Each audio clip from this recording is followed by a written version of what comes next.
मित्रांनो, यवतमाळ जिल्ह्यानंतर आता या जिल्ह्यात 426 कोटी रुपयांचा 25% अग्रिमचा पीक विमा हा वाटप होणार आहे। अतिशय आनंदाची बातमी आहे मित्रांनो। बऱ्याच दिवसापासून शेतकरी प्रतीक्षेत होते खरीप 2024 चा पीक विमा कधी भेटणार। खरं तर ऑगस्ट महिन्यात हा पीक विमा मिळायला पाहिजे होता 25% अग्रिमचा। अधिसूचना निघाल्या ऑक्टोबर मध्ये, त्यानंतर आज उद्या पीक विमा वाटप होईल। पीक विमा अवेटेड दाखवत आहे, पीक विमा कॅल्क्युलेटेड दाखवत आहे। शेतकरी स्टेटस चेक करू परेशान झाले होते, परंतु मित्रांनो अद्यापही शेतकऱ्यांच्या खात्यावर हा पीक विम्याची रक्कम वितरित झालेल्या नव्हत्या। 25% अग्रिममध्ये 4-5 जिल्हे बसवण्यात आलेले होते। त्या जिल्ह्यापैकी बरेचसे जिल्हे हे वैयक्तिक क्लेम केलेल्या यादीमध्ये बसवण्यात आलेले होते। त्यापैकीच एक 25% अग्रिमचा पीक विमा यवतमाळ जिल्ह्याला काल परवा वाटपाला सुरुवात झालेली आहे।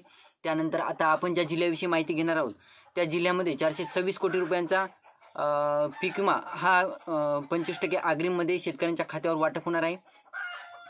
बॅकग्राऊंड व्हॉइसला थोडंसं इग्नोर मारा मित्रांनो।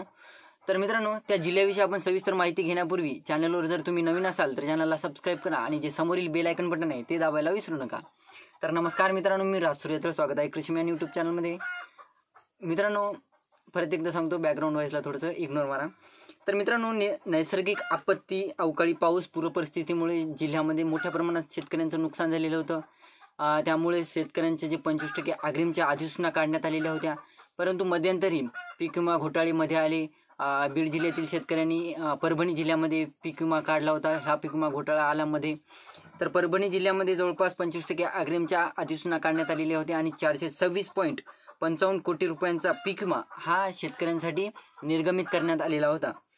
तर परभणीसह इतर जे जिल्हे आहेत मराठवाड्यातील किंवा महाराष्ट्रातील, त्या जिल्ह्याविषयी सुद्धा आपण व्हिडिओच्या माध्यमातून माहिती घेणार आहोत, सविस्तर माहिती घेणार आहोत। तुम्ही जर चॅनलवर नवीन असाल तर चॅनलला सबस्क्राईब करून ठेवा, म्हणजे जेणेकरून तुम्हाला सुद्धा तुमच्या जिल्ह्याविषयी अपडेट मिळायला सुरुवात होईल। तर मित्रांनो, एकंदरीत बघायचं झालं तर प्रधानमंत्री पीक विमा योजनेअंतर्गत 1734.26 कोटी नुकसान भरपाई मंजूर करण्यात आलेली आहे। आणि यामध्ये जानेवारी ते डिसेंबर 2024 या कालावधीत परभणी जिल्ह्यात नैसर्गिक आपत्तीमुळे 4,10,035 हेक्टर क्षेत्र बाधित झाले होते। यासाठी 473.44 कोटी निधी मंजूर झाला असून 417.12 कोटी निधी वितरित करण्यात आलेला आहे। तर मराठवाड्यात जानेवारी मध्ये ते डिसेंबर मध्ये या कालावधीत 33,97,891 हेक्टर क्षेत्र हे बाधित झाले होते असं म्हणणं आहे। तर प्रधानमंत्री पीक विमा योजनेअंतर्गत खरीप हंगाम 2024 साठी 2197.15 कोटी रुपयांची नुकसान भरपाई मंजूर झालेली आहे। तर विमा कंपन्यांना राज्याचा हिस्सा हा विमा हप्ता अनुदान उपलब्ध करून देण्याची कारवाई सुरू झालेली आहे आणि त्यासाठी यवतमाळ जिल्ह्याला काल परवा निधी हप्ता हा सरकारतर्फे मिळालेला आहे विमा कंपनीला।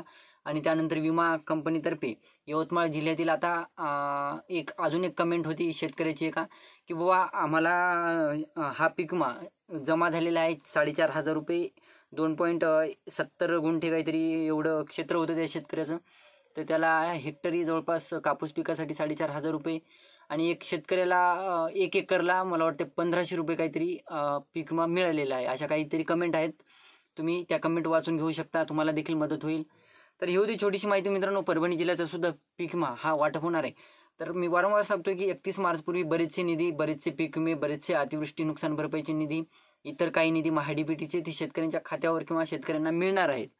तर त्यातलाच हा निधी परभणी जिल्ह्याचा जे पीक विम्याचा प्रधानमंत्री पीक विमा योजनेअंतर्गत जी 1 रुपयात आपण पीक विमा भरलेला होता त्या शेतकऱ्यांना सुद्धा पीक विमा वाटप होणार आहे। जरी सुद्धा हा व्हिडिओ तुम्ही लेट बघत असाल आणि तुमच्या खात्यावर ऑलरेडी ही रक्कम पीक विम्याची परभणी जिल्ह्यातून तुम्ही जर असाल आणि तुमच्या खात्यावर ह्या रक्कम वितरित झाल्या असतील ते सुद्धा कमेंट करून सांगा, किंवा इतर शेतकऱ्यांना तुम्हाला म्हणजे तुमच्या कमेंटचा फायदा होऊ शकतो। तर ही होती छोटीशी माहिती। व्हिडिओ आवडला असेल तर व्हिडिओला लाईक करायला विसरू नका आणि या व्हिडिओला जास्तीत जास्त शेतकऱ्यांपर्यंत पोहोचवण्याचा प्रयत्न करा। लाईक करा, शेअर करा, सबस्क्राईब करा। धन्यवाद।